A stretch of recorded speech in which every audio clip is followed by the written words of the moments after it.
Hello friends, स्वागत करते हैं आपके अपने यूट्यूब चैनल पे। आज इस वीडियो में बिहार द्वारा का प्रैक्टिस सेट नंबर 1 लगाने वाले हैं। यूटेरिया का रहने वाला है। वॉल्यूम की भी बात कर लेते हैं। वॉल्यूम नंबर 2 रहने वाला है। इसमें टोटल प्रैक्टिस सेट 15 दिए गए हैं, जिसे एक एक करके कंप्लीट करवाने का प्रयास करेंगे। कुछ इंपॉर्टेंट बातें, इसका पीडीएफ टेलीग्राम चैनल पर मिल जाएगा, लिंक डिस्क्रिप्शन बॉक्स में दिया गया है, वहाँ से आप लोग ज्वाइन कर सकते हैं। साथ ही इसका मॉक टेस्ट भी लगा सकते हैं। हमारा जो नया टेलीग्राम चैनल है स्टडी क्रैफ्ट 2.0, वहाँ आप लोग जाकर के जुड़ सकते हैं और मॉक टेस्ट खुद से लगा सकते हैं। हालांकि अभी हम लोग इसका रिवीजन करने वाले हैं। मैं कम समय में रिवीजन करवाने का प्रयास करूंगी। तो चलिए स्टार्ट करते हैं इसे। सीधे फर्स्ट नंबर क्वेश्चन पे आते हैं। फर्स्ट नंबर क्वेश्चन ये रहा, नवीनतम आंकड़ों के अनुसार भारत में सर्वाधिक कोयला भंडार किस राज्य में है? नवीनतम आंकड़ों के अनुसार भारत में सर्वाधिक कोयला भंडार किस राज्य में है? ऑप्शन दिया गया है ओडिशा, झारखंड, पश्चिम बंगाल, छत्तीसगढ़। टाइम वेस्ट नहीं करने वाले हैं, लगातार से इसे कंप्लीट करेंगे। इसका जो राइट आंसर हो जाएगा ऑप्शन नंबर ए ओडिशा। पहले झारखंड था, अब ओडिशा हो गया है, तो इसे आप लोग ध्यान रखेंगे। चलिए, झरिया भी है जो कि झारखंड में है। झरिया झारखंड में है और यह कोयला के लिए ही प्रसिद्ध है। फिर रानीगंज कहाँ है? तो रानीगंज हो जाएगा आपका पश्चिम बंगाल, और यह भी कोयला के लिए। एक याद रखिएगा, सिंगरेनी। सिंगरेनी कहाँ है? तो तेलंगाना में कोयला के लिए प्रसिद्ध है। सिंगरेनी की बात करें, कहाँ है? तेलंगाना। वही सिंगरौली रहता तब मध्य प्रदेश हो जाता। कंफ्यूज नहीं होने का, सिंगरौली मध्य प्रदेश और वही सिंगरैनी तेलंगाना। ठीक है, चलिए नेक्स्ट क्वेश्चन पे आते हैं। यहाँ पे कुछ डिस्कशन भी कर लेते हैं, जैसे कि हीरा में प्रथम स्थान कौन सा राज्य रखता है? तो एमपी, मध्य प्रदेश में सर्वाधिक हीरा। तांबा में मध्य प्रदेश हो जाएगा, तांबा में भी मध्य प्रदेश हो जाएगा। चांदी में राजस्थान होगा, चांदी सबसे ज़्यादा राजस्थान में ही होता है, सभी जानते हैं। कच्चा तेल में राजस्थान। अबरख आंध्र प्रदेश, झारखंड नहीं। सर्वाधिक जो अबरख होता है वो आंध्र प्रदेश में होता है। ठीक है। सीसा, सर्वाधिक सीसा जो है राजस्थान, सीसा सर्वाधिक राजस्थान। टंगस्टन आंध्र प्रदेश। वही प्राकृतिक गैस की बात कर लेते हैं तो यह असम हो जाएगा। वही बॉक्साइट सर्वाधिक उड़ीसा में पाया जाता है। क्लियर। क्वेश्चन नंबर 2, डिजिटल प्रशिक्षण प्लेटफॉर्म एकलव्य का अनावरण किसने किया है? डिजिटल प्रशिक्षण प्लेटफॉर्म एकलव्य का अनावरण किसने किया है? बताइएगा। तो यह किया गया है भारतीय सेना के द्वारा। ऑप्शन नंबर ए, भारतीय सेना के द्वारा एकलव्य प्लेटफॉर्म का अनावरण किया गया है। क्वेश्चन नंबर 3, नर्मदा एवं ताप्ती नदियों के मुहाने पर कौन सा द्वीप है? नर्मदा एवं ताप्ती, ये दोनों नदियां जो है भ्रंश घाटी से होकर बहती है। ये दोनों के अलावा एक और नदी है दामोदर नदी। नर्मदा, ताप्ती और दामोदर नदी यह भ्रंश घाटी से होकर के प्रभावित होती है। यहाँ पे क्वेश्चन पूछ रहा है, नर्मदा एवं ताप्ती नदियों के मुहाने पर कौन सा द्वीप है? राइट आंसर हो जाएगा एक से अधिक, ऑप्शन नंबर डी। तो कौन सा हो जाएगा राइट आंसर? याद रखिएगा, यहाँ पे हो जाएगा आपका आलियावेट और खलियावेट। और यह है कहाँ? तो गुजरात में है। आलियावेट और खलियावेट कहाँ है? तो गुजरात में। Right answer option number D. चलिए नेक्स्ट क्वेश्चन पे आते हैं। वेलिंगटन द्वीप कहाँ है? बता सकते हैं? वेलिंगटन द्वीप यह कहाँ है? तो केरल में है। कहाँ है? केरल में। पंबन द्वीप कहाँ है? तो यह हो जाएगा आपका तमिलनाडु में। पंबन द्वीप तमिलनाडु। वही व्हीलर द्वीप की बात कर लेते हैं। व्हीलर द्वीप कहाँ है? तो यह हो जाएगा उड़ीसा। जितना भी डिस्कशन इसमें करवाया गया है ना, उसे तो करवाएंगे ही, इसके अलावा जितना मुझे याद रहेगा उसे भी करवाने का प्रयास करेंगे। ठीक है जी। क्वेश्चन नंबर 4 पे आते हैं। वर्ष 2025 में नीति आयोग द्वारा नवीनतम सतत विकास लक्ष्य भारत सूचकांक जारी किया गया। इसमें भारत का समग्र स्कोर कितना है? नीति आयोग द्वारा नवीनतम सतत विकास लक्ष्य भारत सूचकांक जारी किया गया। इसमें भारत का समग्र स्कोर कितना है? राइट आंसर हो जाएगा 67, ऑप्शन नंबर बी 67। शीर्ष प्रदर्शन करता राज्य कौन सा है? तो यह हो जाएगा केरल। केरल। और बिहार जो है सबसे निचले स्थान पर है।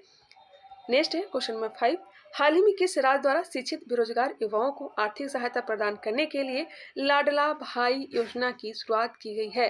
ध्यान रखिएगा, लाडला भाई योजना पूछा जा रहा है। बिल्कुल राइट आंसर हो जाएगा ऑप्शन नंबर ए महाराष्ट्र। लाडला भाई योजना किसने प्रारंभ किया है? महाराष्ट्र ने। ठीक है।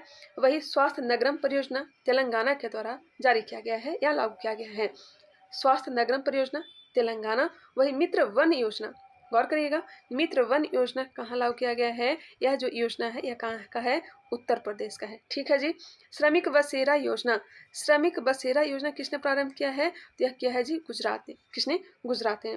मुख्यमंत्री मांझी लड़की बहन योजना, यह भी महाराष्ट्र ने प्रारंभ किया है। मुख्यमंत्री मांझी लड़की बहन योजना किसने प्रारंभ किया है? महाराष्ट्र ने। वही मुख्यमंत्री कामधेनु पशु बीमा योजना किसने प्रारंभ किया है? यह हो जाएगा आपका Rajasthan. Clear. Question number 6, global fire power index 2025 में भारत का कौन सा स्थान है? ग्लोबल फायर पावर इंडेक्स 2025 में भारत का स्थान चौथा है, माफ करेगा, चौथा है, 4th नंबर पे है। ग्लोबल फायर पावर इंडेक्स में भारत का स्थान चौथा है, ऑप्शन नंबर बी। वही अगर बात की जाए हैप्पीनेस रिपोर्ट में भारत का स्थान 118वां है। भारत का स्थान हैप्पीनेस रिपोर्ट में 118वां है। वही फर्स्ट नंबर पर कौन सा है, तो फिनलैंड है। फिनलैंड फर्स्ट नंबर पे है। अगर बात की जाए द वेल्थ रिपोर्ट 2025 के अनुसार भारत का स्थान कौन सा है, तो वेल्थ रिपोर्ट के अनुसार भारत का स्थान भी चौथा ही है। वही प्रथम स्थान पर कौन सा है, तो अमेरिका है। अमेरिका है। ग्लोबल भ्रष्टाचार धारणा सूचकांक 2025 के अनुसार भारत का स्थान कितना है, तो 96 है। भारत का स्थान 96। वही पहले नंबर पर कौन सा है, तो डेनमार्क है। कौन सा है, डेनमार्क। किसके बारे में बताइए, ग्लोबल भ्रष्टाचार धारणा सूचकांक, ठीक है। अगर बात की जाए हेनले पासपोर्ट इंडेक्स में भारत का स्थान कितने नंबर पे है, तो 85वां स्थान पे है, 85। और पहले नंबर पे कौन सा देश है, तो सिंगापुर है। चलिए क्लियर हो गया। क्वेश्चन नंबर 7, मेजर ध्यानचंद खेल रत्न पुरस्कार 2024 से कितने खिलाड़ियों को सम्मानित किए जाने की घोषणा की गई है। मेजर ध्यानचंद खेल रत्न पुरस्कार 2024 से कितने खिलाड़ियों को सम्मानित किए जाने की घोषणा की गई है। राइट आंसर हो जाएगा ऑप्शन नंबर सी, 4। कौन कौन से हैं, एक बार इसे देख लेते हैं, रिकॉल कर लेते हैं। चलिए चारों का नाम याद रखेंगे। पहले कौन से हो जाएंगे, मनु भाकर। मनु भाकर का संबंध किस खेल से है, तो इनका संबंध है शूटिंग से, निशानेबाजी से, शूटिंग से संबंधित है। किससे, शूटिंग से। नेक्स्ट है हरमनप्रीत सिंह। हरमनप्रीत सिंह जानते होंगे, यह तो हॉकी के खिलाड़ी हैं। हरमनप्रीत सिंह हॉकी के खिलाड़ी। तीसरे हो जाएंगे प्रवीण कुमार। और यह किससे संबंधित है, यह पैरा एथलेटिक्स से संबंधित है। पैरा एथलेटिक्स से संबंधित है प्रवीण कुमार, जिन्हें हाल ही में मेजर ध्यानचंद खेल रत्न पुरस्कार दिया गया। और चौथा याद रखिएगा डी गुकेश, बहुत प्रसिद्ध नाम है, जो कि इनका संबंध शतरंज से है। एक बार फिर से रिकॉल कर लीजिए, मनु भाकर, हरमनप्रीत सिंह, प्रवीण कुमार और डी गुकेश। मनु भाकर का संबंध शूटिंग से हो जाएगा, हरमनप्रीत सिंह का संबंध हॉकी से, प्रवीण कुमार पैरा एथलेटिक्स से और वही डी गुकेश का संबंध शतरंज से। क्लियर। क्वेश्चन नंबर 8, भारत का पहला स्वदेशी रूप से विकसित प्रदूषण नियंत्रण पोत का नाम क्या है, जिसे अगस्त 2024 में लॉन्च किया गया है। भारत का पहला स्वदेशी रूप से विकसित प्रदूषण नियंत्रण पोत का नाम क्या है, जिसे अगस्त 2024 में लॉन्च किया गया है। राइट आंसर हो जाएगा समुद्र प्रताप, ऑप्शन नंबर डी। और यह कहाँ से लॉन्च किया गया है, तो गोवा से लॉन्च किया गया है और निर्मित भी है गोवा शिपयार्ड लिमिटेड के द्वारा। 15 अप्रैल 2025 को 23वें विधि आयोग के अध्यक्ष किसे नियुक्त किया गया है। मैं करेंट अफेयर्स भी करवा रही हूँ, उसे आप लोग देख लीजिएगा, वहाँ यह सब कराया भी गया है।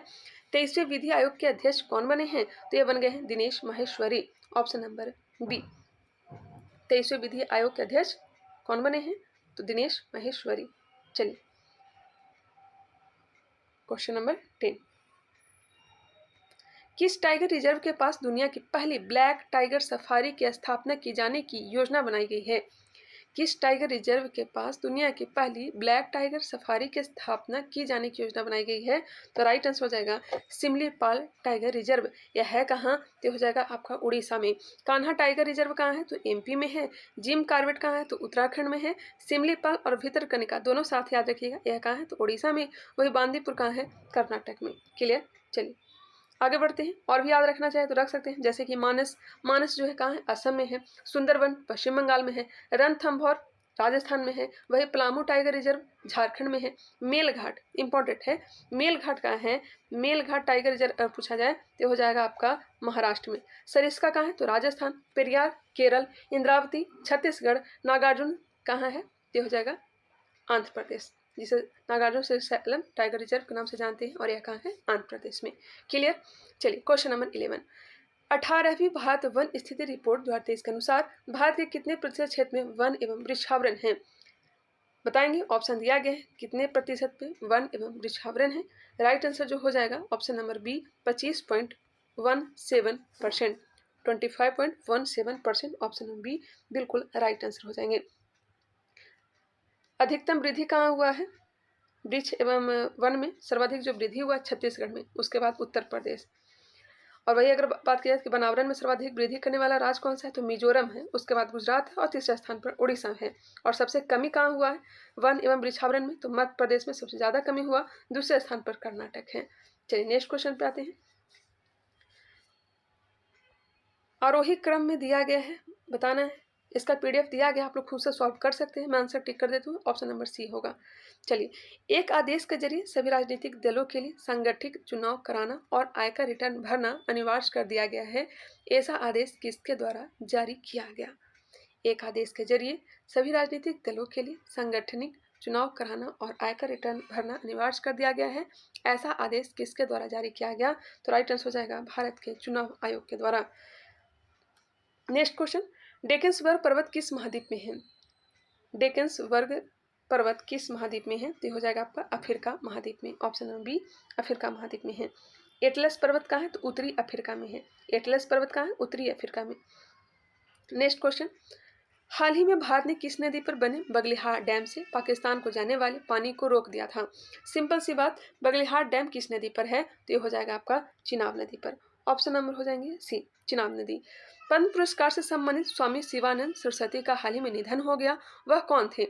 शिवानंद सरस्वती, इनका हाल ही में निधन हो गया। कहाँ निधन हुआ? तो इनका निधन हो गया था वाराणसी में और इनका संबंध हो जाएगा योग गुरु से। ऑप्शन नंबर सी।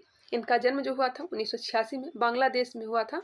इतना डिटेल नहीं पूछेगा, हालांकि ये याद रखिएगा इन्हें पद्मश्री सम्मान कब दिया गया था? तो 2022 में 128 वर्ष की आयु में वाराणसी में इनकी मृत्यु हो गई और इनका संबंध योग गुरु से है।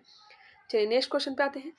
लवकुंडी स्मारक किस राज्य में स्थित है जिसे यूनेस्को के विश्व धरोहर स्थलों की संभावित सूची में शामिल करने का प्रस्ताव रखा गया है?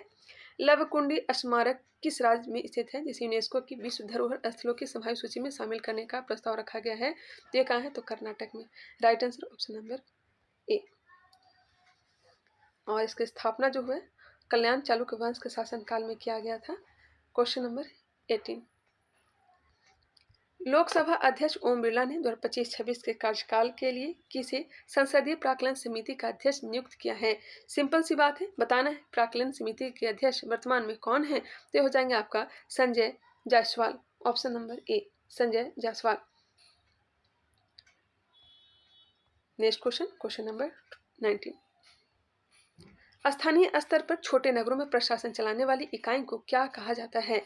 स्थानीय स्तर पर छोटे नगरों में प्रशासन चलाने वाली इकाई को क्या कहा जाता है? इसे कहा जाता है जी नगर परिषद। क्या कहा जाता है? नगर परिषद। ग्राम पंचायत सचिव के संबंध में कौन सा कथन सही दिया गया है? ग्राम पंचायत सचिव के संबंध में कौन सा कथन सही दिया गया है? चलिए देख लेते हैं। सही पूछ रहा है ना। उसे ग्राम पंचायत के मतदाताओं द्वारा निर्वाचित किया जाता है, कतई नहीं, गलत है। उसे राज्य सरकार द्वारा मनोनयन किया जाता है, यह भी गलत है। उसे राज्य सरकार द्वारा नियुक्त किया जाता है, उसका मनोनयन केंद्र सरकार द्वारा किया जाता है, ये भी नहीं होगा। बिल्कुल जो राइट आंसर होगा ऑप्शन नंबर सी, ग्राम पंचायत सचिव को राज्य सरकार द्वारा नियुक्त किया जाता है। ठीक है जी, आंसर हो जाएंगे option number C. Next question, निम्न कथनों पर विचार कीजिए। संसद हमारे लोकतंत्र का आधार स्तंभ है, इसमें कोई डाउट नहीं है। संसद हमारे लोकतंत्र का आधार स्तंभ है, सही है। संसद में हम अपने मनोनीत प्रतिनिधियों के माध्यम से प्रतिनिधित्व पाते हैं। उपयुक्त में से कौन से कथन सही दिया गया है? तो केवल एक दिया गया है, आंसर हो जाएंगे ऑप्शन नंबर ए। ठीक है, चलिए नेक्स्ट क्वेश्चन पे आते हैं। और यहाँ पे जान लीजिए, संसद हमारे लोकतंत्र का आधार स्तंभ है और हम अपने निर्वाचित प्रतिनिधियों के माध्यम से उसमें प्रतिनिधित्व पाते हैं, न कि मनोनीत प्रतिनिधियों के माध्यम से। ठीक है, कुछ अनुच्छेद याद रखिएगा, रिकॉल कर लेते हैं। अनुच्छेद 79 में क्या है? तो संसद के गठन की चर्चा है। अनुच्छेद 80 में राज्यसभा की संरचना की चर्चा किया गया है। अनुच्छेद 81 में लोकसभा के बारे में चर्चा किया गया है। अनुच्छेद 82 में क्या है? प्रत्येक जनगणना के पश्चात पुनः समायोजन। जनगणना किस विभाग के अंतर्गत आता है? तो गृह मंत्रालय के अंतर्गत आता है। अनुच्छेद 83 में क्या है? तो संसद के सदनों की अवधि के बारे में चर्चा किया गया है। अनुच्छेद 84 में क्या है? संसद की सदस्यता के लिए अर्हता की चर्चा किया गया है। वही अनुच्छेद 85 में संसद के सत्र, सत्रावसान और विघटन के बारे में चर्चा किया गया है। चलिए next question, question number 22, Indira Sahni एवं अन्य बनाम भारत संघ का प्रसिद्ध मामला किस लिए प्रसिद्ध है? इंदिरा साहनी एवं अन्य बनाम भारत संघ का प्रसिद्ध मामला किस लिए प्रसिद्ध है? ऑप्शन को आप लोग खुद से देखिए। इसका जो आंसर हो जाएगा ऑप्शन नंबर बी, सामाजिक और शैक्षणिक दृष्टि से पिछड़े वर्गों के आरक्षण पर नियंत्रण देने को लेकर। इंदिरा साहनी एवं अन्य बनाम भारत संघ का जो मामला है सामाजिक और शैक्षणिक दृष्टि से पिछड़े वर्गों के लिए आरक्षण पर निर्णय देने को लेकर के हैं। क्लियर। नेक्स्ट है, न्यायालय के द्वारा परमादेश का रिट किसके विरुद्ध जारी किया जाता है? परमादेश हम आदेश देते हैं, यह किसके विरुद्ध जारी किया जाता है? आंसर हो जाएगा सार्वजनिक अधिकारियों के विरुद्ध। ऑप्शन नंबर बी हो जाएंगे। अनुच्छेद 32 के तहत सुप्रीम कोर्ट 5 प्रकार के रिट जारी करती है, वही अनुच्छेद 226 के तहत हाई कोर्ट 5 प्रकार के रिट जारी करती है। नेक्स्ट क्वेश्चन पे आइए। किसी व्यक्ति को उसके प्राण और दैहिक स्वतंत्रता के संबंध में संरक्षण भारत के संविधान के किस अनुच्छेद में वर्णित है? प्राण और दैहिक स्वतंत्रता बहुत आसान है, अनुच्छेद 21 हो जाएंगे। वही अनुच्छेद 19 में वाक एवं अभिव्यक्ति की स्वतंत्रता का संरक्षण दिया गया है, इसमें 6 प्रकार की स्वतंत्रता के बारे में चर्चा मिलता है। और अनुच्छेद 20 में क्या है? तो अपराधों के लिए दोषसिद्धि के संबंध में संरक्षण है। वही अनुच्छेद 22 में क्या है? तो गिरफ्तारी और निरोध से संरक्षण है। अनुच्छेद 21 प्राण एवं दैहिक स्वतंत्रता है। 23 और 24 में क्या है? तो शोषण के विरुद्ध है। और 25 से 28 धार्मिक स्वतंत्रता के बारे में चर्चा किया गया है। चलिए नेक्स्ट क्वेश्चन पे आते हैं। Question number 25। विधानसभा के सदस्य हैं, विधानसभा के जो भी सदस्य हैं जनता के द्वारा चुने जाते हैं। आंसर हो जाएंगे ऑप्शन नंबर ए। निम्नलिखित कथनों पर विचार कीजिए। केवल लोकसभा में ही धन विधेयक प्रस्तुत किया जा सकता है। बिल्कुल, केवल लोकसभा में ही धन विधेयक को प्रस्तुत किया जा सकता है। इसकी परिभाषा अनुच्छेद 110 में मिलता भी है। मंत्रिपरिषद केवल लोकसभा के प्रति उत्तरदायी है, राज्यसभा के प्रति नहीं, यह भी सही दिया गया है। मंत्रिपरिषद केवल लोकसभा के प्रति उत्तरदायी होता है, राज्यसभा के प्रति नहीं। इसका जो आंसर हो जाएगा 1 और 2 दोनों, ऑप्शन नंबर सी। स्वतंत्र भारत के प्रथम विदेश मंत्री कौन थे? स्वतंत्र भारत के प्रथम विदेश मंत्री कौन थे? राइट आंसर हो जाएगा Jawaharlal Nehru, option number B. और यह जो है अधिकतम समय तक विदेश मंत्री भी रहे थे। वे देश के सबसे अधिक समय तक विदेश मंत्री भी रहे थे, पंडित जवाहरलाल नेहरू। नेक्स्ट है सूची 1 को सूची 2 के साथ सुमिलित कीजिए। राजनीतिक पार्टी और संस्थापक दिया गया है। चलिए ध्यान दीजिएगा यहाँ पे। भारतीय जनसंघ के संस्थापक जो थे श्यामा प्रसाद मुखर्जी। भारतीय जनसंघ के संस्थापक कौन थे? श्यामा प्रसाद मुखर्जी। नेक्स्ट है Republican party of India. Republican party of India के संस्थापक डॉक्टर भीमराव अंबेडकर। वह स्वतंत्र पार्टी के संस्थापक के.एम. मुंशी थे। आंसर हो जाएगा ऑप्शन नंबर बी। इसे खुद से भी मिलाने का प्रयास करिएगा, लेकिन मैंने जो मिला है सही है। एक बार फिर से रिकॉल कर लीजिए। भारतीय जनसंघ के संस्थापक Shyama Prasad Mukherjee, Republican party of India doctor Bhimrao Ambedkar, Swatantra party के संस्थापक के.एम. मुंशी। ठीक है जी, नेक्स्ट क्वेश्चन पे आते हैं। निम्नलिखित में से कौन सा विषाणु जनित रोग है? विषाणु से होने वाला हैजा, मलेरिया, पोलियो, उपयुक्त सभी। इसका जो राइट आंसर हो जाएगा ऑप्शन नंबर सी, पोलियो। हैजा तो है बैक्टीरिया से होने वाला रोग, बैक्टीरिया से। मलेरिया जो है प्रोटोजोआ से होने वाला रोग है। राइट आंसर हो जाएगा ऑप्शन नंबर सी, पोलियो। इसका एक ट्रिक होता है विषाणु से संबंधित, एड्रे, पोचे, खोइचे, छोंग, खटरा, हिम हरे, इस तरह से एक ट्रिक है। चलिए ऐसे और याद रखिएगा, जैसे कि सर्दी हो गया, फ्लू हो गया, चेचक हो गया, चिकन पॉक्स हो गया, एड्स हो गया, हर्पीज, डेंगू, ये सब जो है विषाणु से होने वाला रोग है। प्राकृतिक चयन की अवधारणा किसने प्रस्तुत किया था? प्राकृतिक चयन की अवधारणा किसने? तो ये हो जाएगा डार्विन ने, option number B, Charles Darwin ने। इसकी पुस्तक का नाम है on the origin of species. On the origin of species. यह प्रकाशित कब हुआ था? 1859 ईस्वी में। मानव शरीर में निषेचन की प्रक्रिया कहाँ होती है? बहुत ही फेमस क्वेश्चन और याद भी होगा, डिवाहिनी नलिका में, फैलोपियन ट्यूब में। आंसर हो जाएंगे ऑप्शन नंबर बी। यह फैलोपियन ट्यूब के एम्पुला वाले भाग में निषेचन होता है। कभी कभी पूछ दिया जाए तो याद रखिएगा, डिवाहिनी नलिका के फैलोपियन ट्यूब के एम्पुला वाले भाग में निषेचन होता है। चलिए क्वेश्चन नंबर 32। लैंगरहर्स द्वीपकॉम में पाई जाने वाली बीटा कोशिकाएं निम्नलिखित में से किस हार्मोन का स्राव करती है? बीटा कोशिकाएं इंसुलिन का स्राव करती है। राइट आंसर हो जाएंगे option number B, option number B. इसके कमी के कारण मेलिटस रोग हो जाता है। अल्फा कोशिकाओं से ग्लूकागॉन हार्मोन बनता है, वही बीटा कोशिकाएं से इंसुलिन, और डेल्टा कोशिकाओं से सोमेटोस्टेटिन हार्मोन का स्राव होता है। तीनों को याद रखिएगा, अल्फा कोशिकाओं से ग्लूकागॉन हार्मोन निकलता है और बीटा कोशिकाएं से इंसुलिन हार्मोन, वही डेल्टा कोशिकाओं से सोमेटोस्टेटिन हार्मोन बनता है। क्लियर? चलिए नेक्स्ट क्वेश्चन पे आ जाते हैं। पत्तियों का हरा रंग किस वर्ण के कारण दिखाई देता है? पत्तियों का हरा रंग क्लोरोफिल के कारण। आंसर हो जाएगा ऑप्शन नंबर ए, क्लोरोफिल के द्वारा।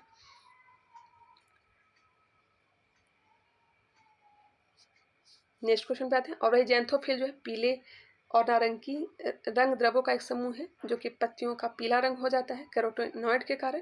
तो इसका जो राइट आंसर हो जाएगा ऑप्शन नंबर ए ही, जैंथोफिल अभी हमने बताया। और कैरोटीनॉइड्स क्या है? तो कैरोटीनॉइड्स प्राकृतिक रूप से पाए जाने वाले वर्णकों का एक समूह है जो मुख्य रूप से फलों, सब्जियों और फूलों में पाए जाते हैं और पीले, नारंगी और लाल रंगों के लिए जिम्मेदार हैं। वही जैंथोफिल जो है पीले और नारंगी के लिए। Next question number 34। जब पादप कोशिकाओं से पानी बाहर निकल जाए तथा कोशिका की कोशिका झिल्ली सिकुड़कर कोशिका भित्ति से अलग हो जाती है तब क्या कहलाता है? जब पादप कोशिका से पानी बाहर निकल जाए तथा कोशिका की कोशिका झिल्ली सिकुड़कर कोशिका भित्ति से अलग हो जाती है तब क्या कहा जाता है? इसे कहा जाता है जी जीव द्रव कुंचन। Option number C, plasmolysis. Plasmolysis इसे कहते हैं। नेक्स्ट है सूची 1 को सूची 2 के साथ सम्मिलित कीजिए। यहाँ पे लगता है सवाल का नाम दिया गया और मिलान करना है। कोई नहीं, मिलान कर लेते हैं। क्लोरोफाइसी, क्लोरोफाइसी हरा ही होगा, इसका हो जाएगा आपका हरे सवाल। रोडोफाइसी, नाम से ही पता चल जाता है, रोडोफाइसी लाल हो जाएगा, लाल सवाल। फियोफाइसी, फियोफाइसी किसका हो जाएगा आपका? ये हो जाएगा भूरे सवाल, वही ब्रायोफाइट लिवरवर्ट। एक बार फिर से, क्लोरोफाइसी हरे सवाल, रोडोफाइसी लाल सवाल, फियोफाइसी भूरे सवाल और ब्रायोफाइटी लिवरवर्ट। ये खुद से भी देख लीजिएगा, ठीक है जी। Question number 36। किसी तरंग के दो उत्तरोत्तर श्रृंग अथवा दो उत्तरोत्तर गर्त के बीच की दूरी को क्या कहते हैं? श्रृंग एवं गर्त के बीच की दूरी को क्या कहते हैं जी? तो इसे कहते हैं तरंग दैर्ध्य। क्या कहते हैं? तरंग दैर्ध्य कहते हैं। आंसर हो जाएगा ऑप्शन नंबर बी। जिस विलयन में कोई पदार्थ एक सीमा के बाद और अधिक न घोला जा सके ऐसा विलयन निम्नलिखित में से क्या कहलाता है? ऐसा क्या कहलाएगा? तो संतृप्त विलयन, जिसमें ज्यादा और न घोला जा सके उस विलयन को संतृप्त विलयन कहते हैं। ऑप्शन नंबर ए। दो परमाणुओं को समस्थानिक कहा जाता है यदि दो परमाणुओं को समस्थानिक जिसके परमाणु संख्या समान हो और द्रव्यमान संख्या भिन्न भिन्न हो। कौन से ऑप्शन में है? तो ऑप्शन नंबर ए में दिख रहा है, उनकी परमाणु संख्या समान परंतु द्रव्यमान संख्या भिन्न भिन्न हो। चलिए नेक्स्ट क्वेश्चन। निम्नलिखित में से सर्वाधिक और न्यूनतम अभिक्रियाशीलता वाला युग्म कौन सा है? सर्वाधिक और न्यूनतम, सर्वाधिक जो हो जाएगा आपका, सर्वाधिक हो जाएगा आपका पोटेशियम और सबसे कम अभिक्रियाशीलता गोल्ड। ऑप्शन नंबर डी में दिया गया है। सर्वाधिक जो है अभिक्रियाशीलता वाला पोटेशियम और सबसे कम गोल्ड, सोना। आंसर हो जाएंगे ऑप्शन नंबर डी, जो कि बिल्कुल सही है। आवर्त सारणी में लिथियम से सीजियम की ओर जाने पर क्षार धातुओं का घनत्व समानता, आवर्त सारणी में लिथियम से सीजियम की ओर जाने पर क्षार धातुओं का घनत्व समानता क्या होता है? तो बढ़ता है। आंसर हो जाएगा ऑप्शन नंबर सी, बढ़ता है। Next question. स्थिर आयतन पर किसी निश्चित मात्रा वाली गैस का दाब उसके परम ताप के समानुपाती होता है। यह निम्नलिखित में से कौन सा नियम है? एक बार फिर से क्वेश्चन को समझने का प्रयास करिए। स्थिर आयतन पर किसी निश्चित मात्रा वाली गैस का दाब उसके परम ताप के समानुपाती होता है, यह कौन सा नियम है? तो राइट आंसर हो जाएगा ऑप्शन नंबर सी, गे-लुसांग का नियम। Option number C. इसका एक ट्रिक आंसर बताए थे कौटिल्य वाले सर, चार्ल्स का हो जाएगा सीपी ठाकुर, जिसमें पी नहीं होगा, सीपी ठाकुर। जीवी लुसांक, जीवी लुसांक। और बॉयल करने में हो जाएगा बीटी कपास, बीटी मतलब टी नहीं होगा, इसे आप लोग ध्यान रखिएगा, एक बार देख लीजिएगा आप लोग भी। इसका जो राइट आंसर मैंने बताया ऑप्शन नंबर सी बिल्कुल सही है। मैं तो इसी तरह से याद रख रखी हूँ, मेरे को समझ में आ जाती है वो ट्रिक, आप लोगों को पता नहीं समझ में आएगी कि नहीं। चलिए कोई नहीं, आगे बढ़ते हैं। न्यूटन का गति का दूसरा नियम है, न्यूटन के गति का दूसरा नियम, इसका जो आंसर हो जाएगा, यह समझने में सहायता करता है कि बल वस्तुओं की गति को किस प्रकार प्रभावित करती है। न्यूटन का गति का दूसरा नियम जो है यह समझाने में सहायता करता है कि बल वस्तुओं की, माफ करिएगा, बल वस्तुओं की गति को किस प्रकार प्रभावित करता है। आंसर हो जाएंगे option number B. Barometer, barometer, barometer को किससे मापते हैं, क्या इसका यूज है वो बताना है। चलिए देखते हैं। वायुमंडलीय दाब मापने हेतु प्रयुक्त किया जाता है। जी हाँ, बैरोमीटर का प्रयोग तो वायुमंडलीय दाब मापने के लिए ही किया जाता है, बिल्कुल सही है। नेक्स्ट है ऊंचाई ज्ञात करने के लिए प्रयुक्त होता है। नहीं जी, बिल्कुल भी नहीं। नेक्स्ट है द्रव के घनत्व मापने के लिए, नहीं, घनत्व के लिए तो हाइग्रोमीटर हो जाएगा आपका, सॉरी आर्द्रता के लिए आपका हो जाएगा हाइग्रोमीटर। मौसम के पूर्वानुमान हेतु उपयोग किया था, हाँ बिल्कुल, 1 और 4 जो है ना बिल्कुल सही दिया गया। आंसर हो जाएगा ऑप्शन नंबर सी 1 और 4 प्रतिध्वनि के कारण सुनाई देती है। प्रतिध्वनि ध्वनि तरंगों के प्रवर्तन के कारण सुनाई देती है। आंसर हो जाएंगे ऑप्शन नंबर सी। सर्वाधिक ध्वनि जो है ठोस में, उसके बाद द्रव में, फिर सबसे कम गैस में, और नहीं होता है ध्वनि गमन निर्वात में। इसे याद रखिएगा। चलिए नेक्स्ट है, निम्नलिखित में से कौन सी प्रक्रिया इंद्रधनुष के निर्माण में भूमिका निभाता है। इंद्रधनुष के निर्माण में भूमिका निभाता है आपका अपवर्तन, विक्षेपण, पूर्ण आंतरिक परावर्तन, उपयुक्त सभी। इसका जो आंसर हो जाएगा ना ऑप्शन नंबर डी, सभी हो जाएगा। इंद्रधनुष जो है हमेशा सूर्य के विपरीत दिशा में ही बनता है।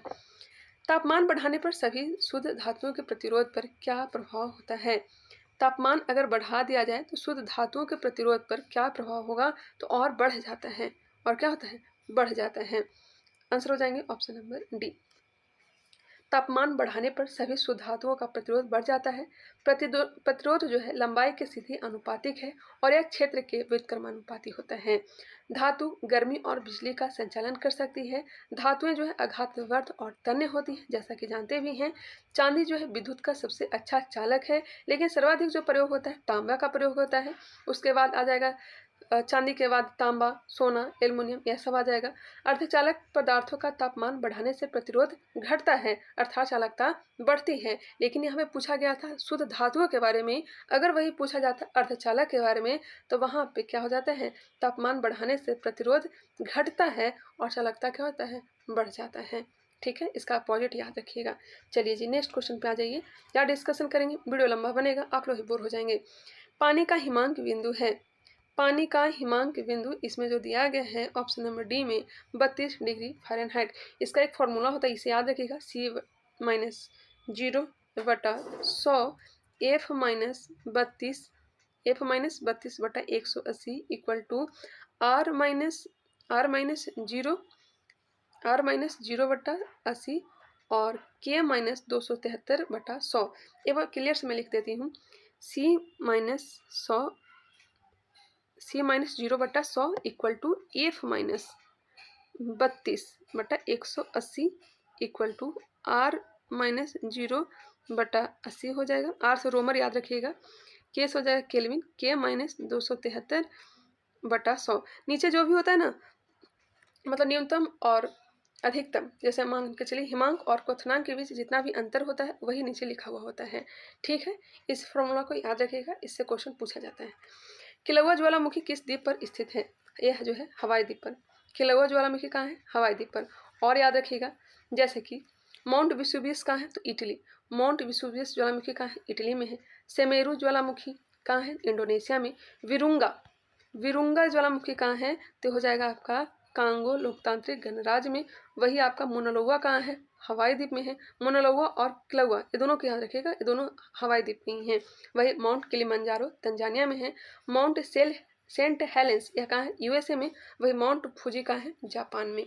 एक बार फिर से सुनिएगा, mount Vesuvius Italy, mount Fuji Japan, mount Saint Helens USA, mount Kilimanjaro Tanzania, Mauna Loa और किलौआ हवाई द्वीप, सिमेरू इंडोनेशिया, विरुंगा कांगो लोकतांत्रिक गणराज्य। चलिए नेक्स्ट, 1934 में किसके नेतृत्व में कांग्रेस सोशलिस्ट पार्टी का स्थापना हुआ था।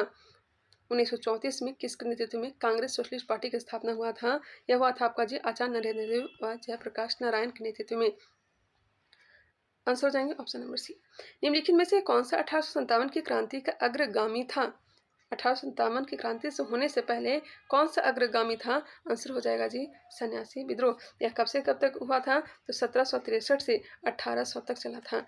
ठीक है, और यह कहाँ हुआ था, पश्चिम बंगाल वाले क्षेत्र में। और इसकी चर्चा किस पुस्तक में किया गया, आनंद मठ वाली जो पुस्तक है जो कि बंकिम चंद्र चटर्जी ने लिखा था, उस पुस्तक में इसकी चर्चा भी किया गया सन्यासी विद्रोह के बारे में। इसे याद रखिएगा। चलिए नेक्स्ट क्वेश्चन पे आ जाइए, क्वेश्चन नंबर 51। भाई नील विद्रोह भी याद रखिएगा, देखिए मोस्ट इंपॉर्टेंट है। नील विद्रोह कब से हुआ था, 1859 से 60 नदियाँ जिला कहाँ हुआ था, पश्चिम बंगाल में हुआ था। दिगंबर विश्वास और विष्णु विश्वास ने इसका नेतृत्व किया था और हिंदू पेट्रियाट के संपादक थे हरिश्चंद्र मुखर्जी। इन्होंने नील विद्रोह में महत्वपूर्ण भूमिका निभाई भी थी। वही पावना विद्रोह कब से कब तक चला था? पावना विद्रोह याद रखिएगा 1873 से 1876 तक चला था और यह जो है बंगाल में ही चला था। ठीक है, जमींदारों के शोषण के खिलाफ यह विद्रोह हुआ था 1873 से 76 के बीच। वही उलगुलान विद्रोह, जिसे मुंडा विद्रोह भी कहते हैं, 1899 से लेकर के 1900 के बीच चला था और इसका नेतृत्व बिरसा मुंडा ने किया था। क्लियर? और यह जो खुटकुटी या मुंडारी की जमींदारी व्यवस्था में परिवर्तन के कारण यह विद्रोह हुआ था। छोटा नागपुर झारखंड वाला क्षेत्र, जिसे दामिन ए कोह वाला क्षेत्र कहा जाता है।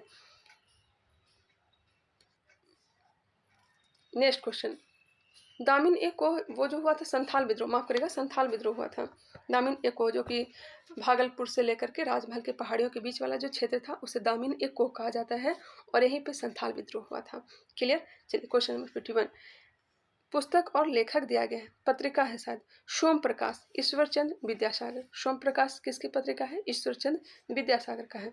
वही इंडियन मिरर किसका है? तो देवेंद्र नाथ टैगोर का हो जाएगा। युगांतर किसका है? युगांतर हो जाएगा आपका वीरेंद्र कुमार घोष का। वही नेटिव ओपिनियन VN मांडलिक का है। एक बार फिर से रिकॉल कर लेते हैं जी, सोम प्रकाश ईश्वरचंद विद्यासागर, इंडियन मिरर यह हो जाएगा Devendra Nath Tagore, Yugantar Virendra Kumar Ghosh, native opinion VN Mandlik. Bharat में तुगलक वंश के बाद कौन सा वंश दिल्ली पर शासन किया? बताइएगा। इस जितना भी क्वेश्चन दिया गया है ना, इसका सारा का सारा बोर्ड बना दिया गया है। आप लोग चाहें तो खुद से क्यूज दे करके उसे याद कर सकते हैं। हमारा जो टेलीग्राम चैनल है स्टडी क्रैप 2.0, पहले एक चैनल था, एक अभी एक ग्रुप बनाया गया है, आप लोग जानते होंगे। उस ग्रुप से आप लोग जुड़ जाएंगे, वहाँ PDF भी दे दिया गया है विथ आंसर। भारत में तुगलक वंश के बाद कौन सा वंश दिल्ली पर शासन किया? तो पहले तो शासन किया था आपका गुलाम वंश, जिसे मामूलक वंश भी कहते हैं या दास वंश कहते हैं। उसके बाद खिलजी वंश ने शासन किया। खिलजी वंश के बाद तुगलक वंश ने शासन किया था। तुगलक वंश के बाद आपका हो जाएगा सैयद वंश। सैयद वंश के बाद लोधी वंश। यही पांचों ने शासन किया था। सर्वाधिक जो शासनकाल किया था तुगलक वंश ने ही। इसका जो राइट आंसर हो जाएगा ऑप्शन नंबर सी, सैयद वंश। ऑप्शन नंबर सी बिल्कुल राइट आंसर है। 1414 से लेकर के 1451 तक शासन किया था। ठीक है जी।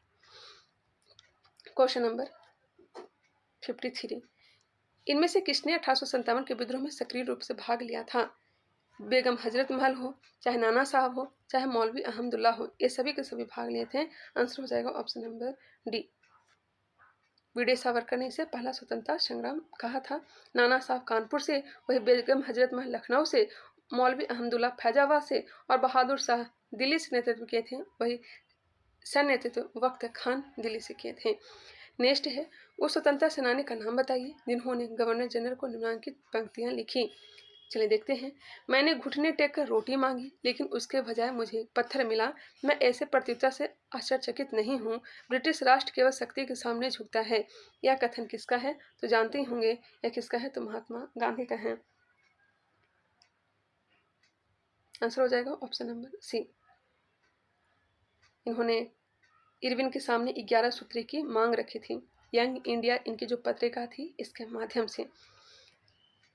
नेक्स्ट क्वेश्चन पे आते हैं 55 नंबर। बाकी इनके बारे में तो जानते ही हैं। इन्होंने नटाल इंडियन कांग्रेस की स्थापना की थी। टॉलस्टॉय फॉर्म की स्थापना की थी। नेक्स्ट है, नाजीवाद किसका समर्थक था? नाजीवाद राज की सर्वोच्चता के सिद्धांत का। आंसर हो जाएगा ऑप्शन नंबर सी। नाजीवाद विचारधारा किसका था? तो हिटलर का था। वही फांसीवाद विचारधारा किसका है? तो मुसोलिनी का है। फांसीवाद मुसोलिनी का, नाजीवाद हिटलर का है। नेक्स्ट क्वेश्चन, निम्नलिखित में से कौन यूटोपिया नामक पुस्तक का लेखक है? यूटोपिया थॉमस मोरे का पुस्तक है। यूटोपिया किसकी पुस्तक है? थॉमस मोरे का।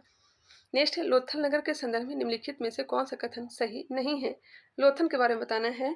यह गुजरात में माही नदी के किनारे बसा था। नहीं, भोगवा नदी के किनारे। गलत है, सरासर गलत है। यह एक बंदरगाह भी था। बिल्कुल। इस नगर में एक भंडार गृह भी था। सही है। यहाँ से एक इमारत मिली है जहाँ इनके मनके बनाने का काम होता था। यह भी सही दिया गया है। चलिए नेक्स्ट क्वेश्चन 58 नंबर। अशोक ने भिन्न भिन्न स्थानों पर जाकर लोगों को शिक्षा देने के लिए अधिकारियों की नियुक्ति की। इन अधिकारियों को निम्नलिखित में से किस नाम से जाना जाता है? इसे जाना जाता है धम्म महामात्र के नाम से। ऑप्शन नंबर सी हो जाएगा। समहर्ता कौन था, बता सकते हैं? समहर्ता कई बार क्वेश्चन पूछा गया है। समहर्ता जो है मौर्य शासन में राजस्व का मुख्य संग्रह करता था।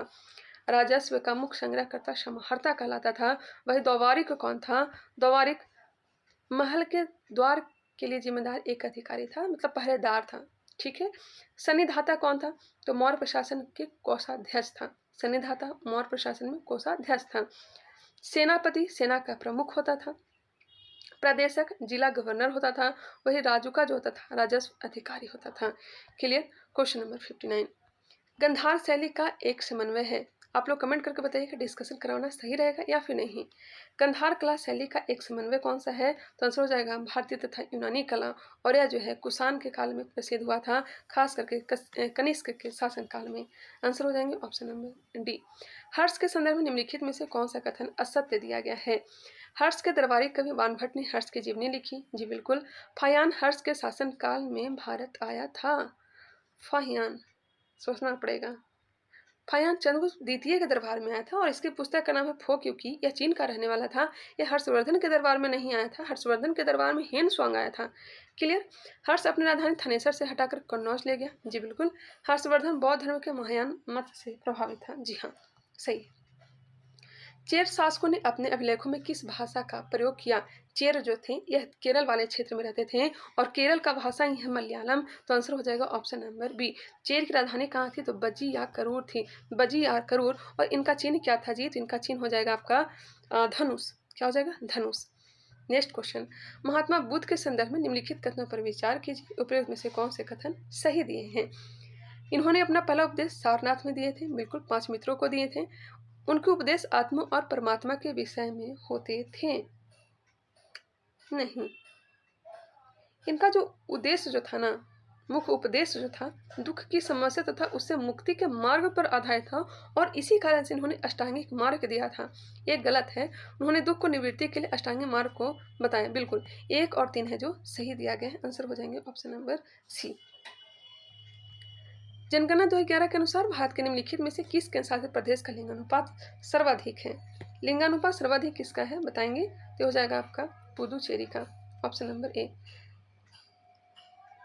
ऑप्शन नंबर ए बिल्कुल राइट आंसर हो जाएगा, पुदुचेरी।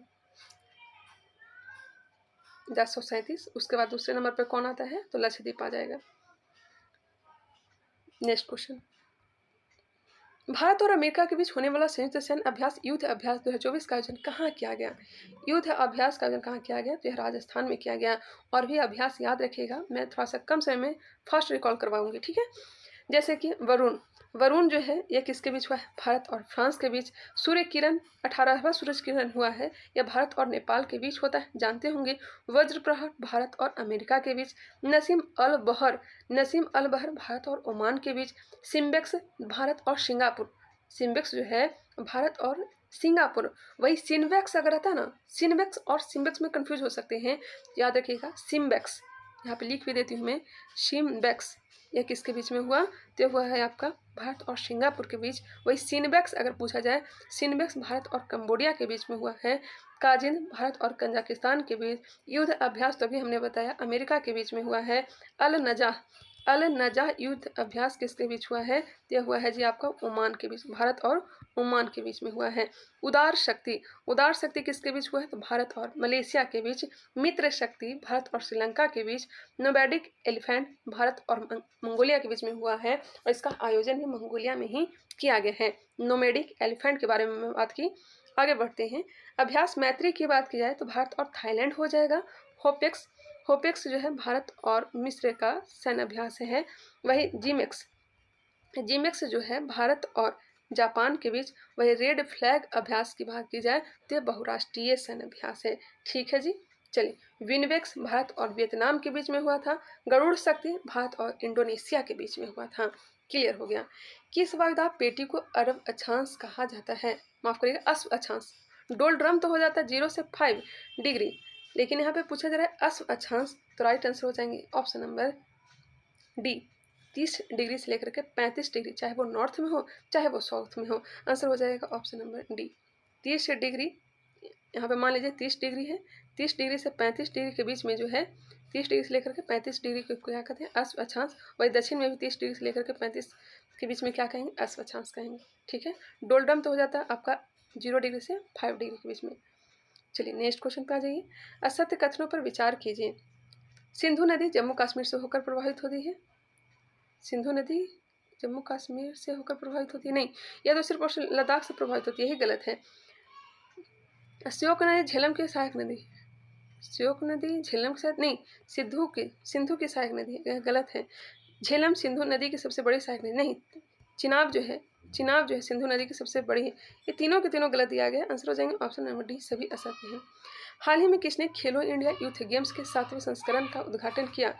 प्रधानमंत्री नरेंद्र मोदी ने, आंसर हो जाएंगे ऑप्शन नंबर सी।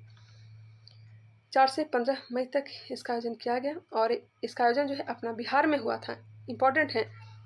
और यह जो है 7वें संस्करण का था, खेलो इंडिया यूथ गेम्स 7वें संस्करण का था और बिहार में 5 जगहों में आयोजित किया गया। 5 जगह कौन कौन से थे इसे याद रखिएगा। एक तो पटना था आपका, दूसरा हो जाएगा राजगीर के बाद आ जाइए गया के बाद याद रखिएगा भागलपुर के बाद याद रखिएगा बेगूसराय। यही 5 जगहों पर यूथ गेम्स का आयोजन 7वां यूथ गेम्स का आयोजन किया गया था। ठीक है, चलिए नेक्स्ट क्वेश्चन पे आइए। क्वेश्चन नंबर आपका हो जाएगा 68। सूची 1 को सूची 2 के साथ सम्मिलित कीजिए। यहाँ पे नदी दिया गया है और उस पर बांध दिया गया है, नर्मदा नदी पर हो जाएगा ओंकारेश्वर बांध, जो कि है कहाँ, एमपी में। चंबल नदी पर हो जाएगा आपका राणा प्रताप सागर बांध है। कृष्णा नदी पर याद रखिएगा नागार्जुन सागर हो जाएगा। कावेरी नदी पर हो जाएगा मेट्रो बांध। वही अलमाटी बांध अगर था तो हो जाता है आपका कृष्णा नदी पर। बिल्कुल सही है, आंसर हो जाएंगे option number D. Next, Mg2+ ion का इलेक्ट्रॉनिक विन्यास है। Mg2+ का इलेक्ट्रॉनिक विन्यास 2-8 है। Mg की परमाणु संख्या कितनी होती है, तो 12 होती है। यहाँ पे देखिए +2 है तो यहाँ पे क्या हो जाएगा 12 -2 = 10, तो इसको इलेक्ट्रॉनिक विन्यास करिएगा तो 2-8 प्राप्त होगा। निम्नलिखित में से कौन बंदरगाह तमिलनाडु तट पर स्थित नहीं है? तमिलनाडु तट पर कौन सा नहीं है बताइएगा। नागपट्टनम, एन्नौर, तुतीकोरिन, मछलीपट्टनम। देखिए नागपट्टनम तमिलनाडु पे ही है, एन्नौर तमिलनाडु के तट पे ही है, तुतीकोरिन, लेकिन मछलीपट्टनम याद होगा यह कहाँ है, तो आंध्र प्रदेश में है। आंसर हो जाएगा ऑप्शन नंबर डी। वर्तमान में भारत के 13 बड़े बंदरगाह हैं और 200 से अधिक छोटे बंदरगाह हैं। भारत का सबसे बड़ा प्राकृतिक बंदरगाह की बात की जाए तो मुंबई हो जाएगा। वही सबसे बड़ा कृत्रिम बंदरगाह की बात की जाए तो चेन्नई हो जाएगा। गहरा बंदरगाह विशाखापत्तनम। सागरमाला परियोजना का संबंध किससे है, तो बंदरगाह से ही है। कुछ और याद रखना चाहे तो याद रख सकते हैं। नहावा सोवा का है तो महाराष्ट्र में। मर्मुगांव बंदरगाह कहाँ है, तो हो जाएगा आपका गोवा में। न्यू मंगलौर कर्नाटक में। कोचिन बंदरगाह केरल में। नागपट्टनम, तुतीकोरिन, एन्नौर यह सब कहाँ है, और चेन्नई ये सब कहाँ है, तमिलनाडु में है। पारादीप उड़ीसा में है। वही हल्दिया कहाँ है, तो वेस्ट बंगाल में है। मछलीपट्टनम आंध्र प्रदेश में है। क्लियर। निम्नलिखित में से जनजाति और राज की कौन सी जोड़ी सही सुमेलित नहीं है? भील जनजाति गुजरात में निवास करती है, सही है। गद्दी जनजाति हिमाचल प्रदेश में निवास करती है, यह भी सही दिया गया है।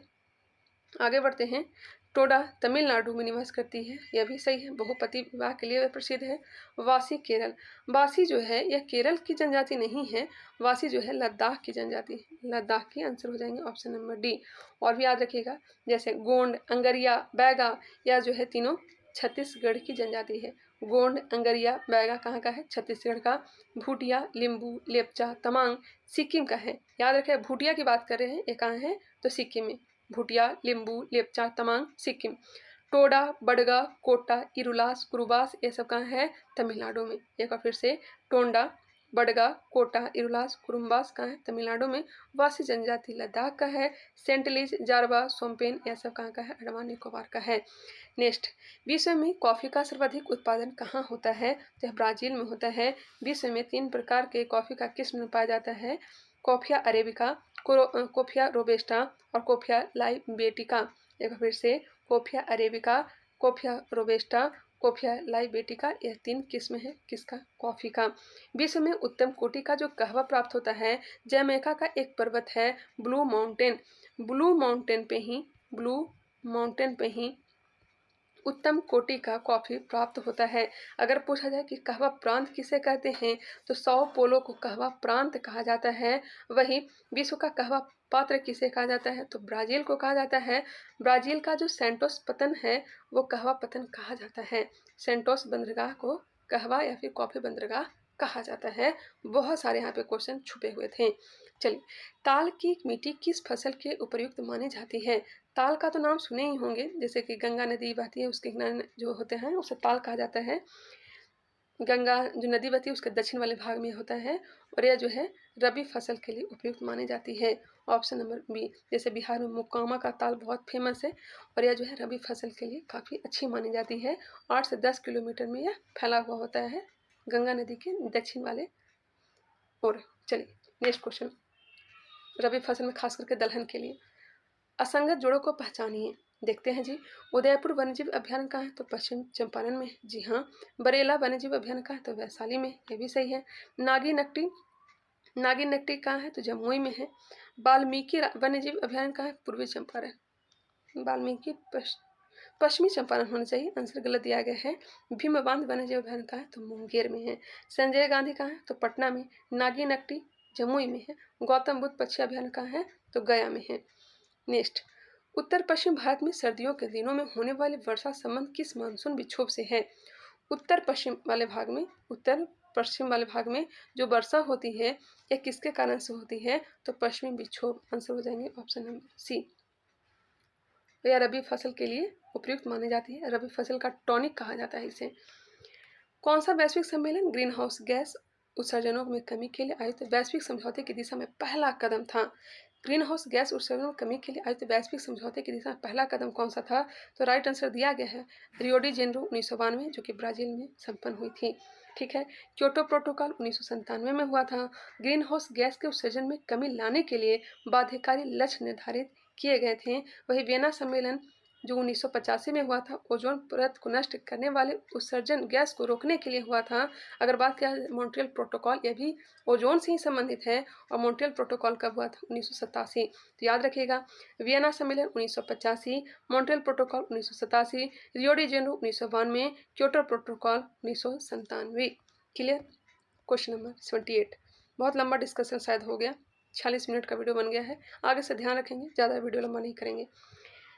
नेक्स्ट है, यदि श्रम पूंजी से सस्ता है तो अधिक श्रम प्रधान विधियों का प्रयोग होगा। यदि श्रम की अपेक्षा पूंजी सस्ती है तो उत्पादन में अधिक पूंजी प्रधान विधियों का प्रयोग होगा।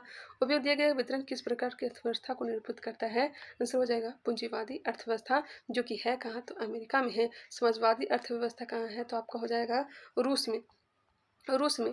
पूंजीवादी अर्थव्यवस्था एडम स्मिथ हो जाएगा। समाजवादी रॉबर्ट ओवेन। वही मिश्रित अर्थव्यवस्था जे.एम. केन्स। अपने भारत में मिश्रित अर्थव्यवस्था ही लागू है। मिश्रित अर्थव्यवस्था द्वितीय पंचवर्षीय योजना में लागू किया गया था। नेक्स्ट, भारत में निम्नलिखित में से किस पंचवर्षीय योजना में अर्थव्यवस्था के समाजवादी स्वरूप को अपनाया गया?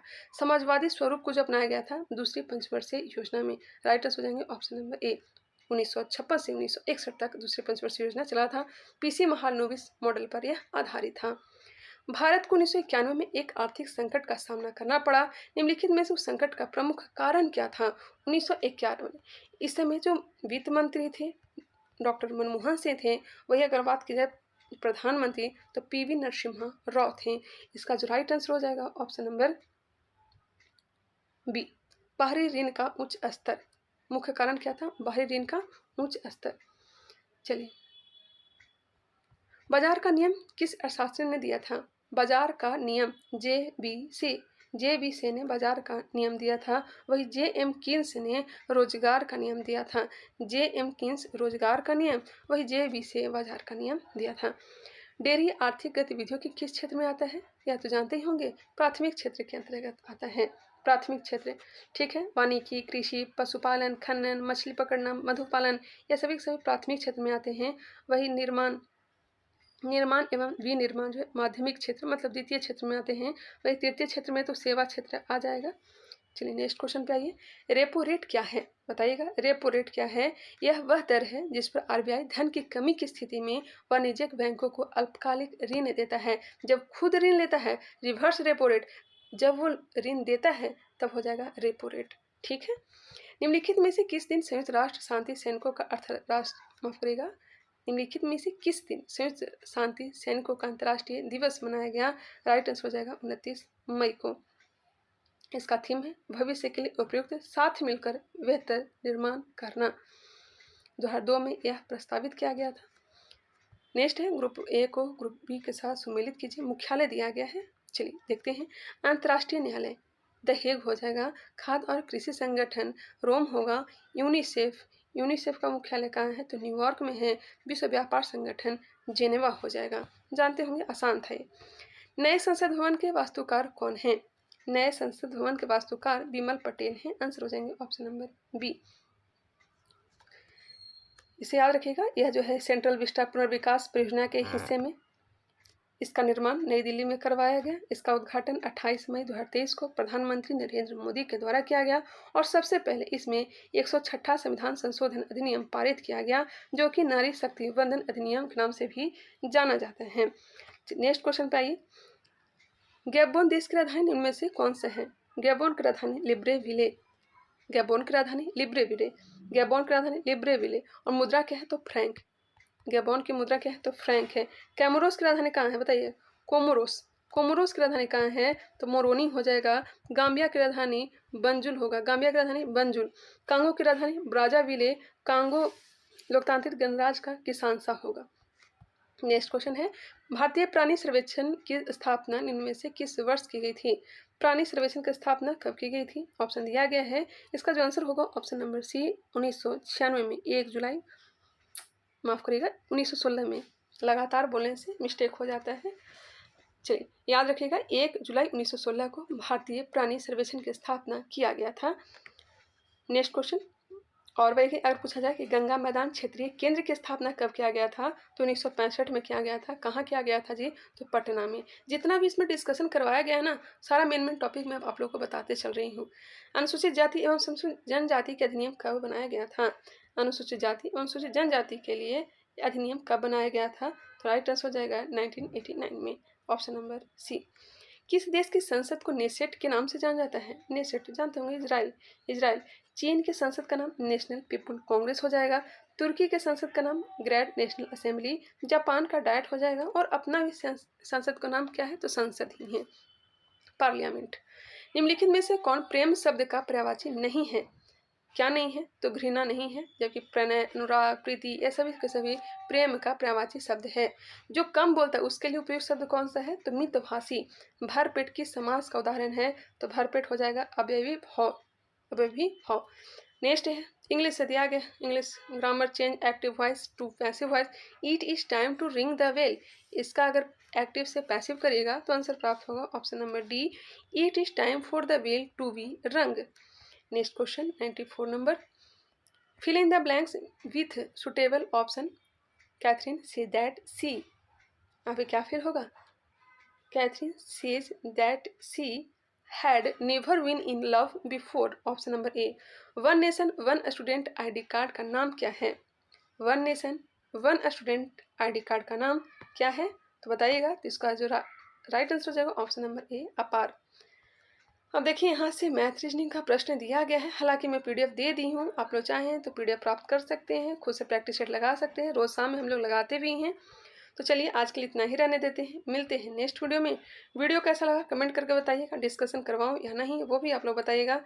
जैसे जैसे मेरे पास टाइम मिलेगा मैं करवाते चलूँगी। हालाँकि टेलीग्राम पे इसका डिस्कशन, इसका मॉक टेस्ट सब कुछ कराया जा रहा है, आप लोग उसे ज्वाइन कर लेंगे। इसका लिंक डिस्क्रिप्शन बॉक्स में दिया गया है, नहीं तो फिर आप लोग सर्च करिएगा @ स्टडी क्रैफ, बस इतना ही करना है, आ जाएगा। मिलते हैं नेक्स्ट वीडियो में, तब तक के लिए धन्यवाद।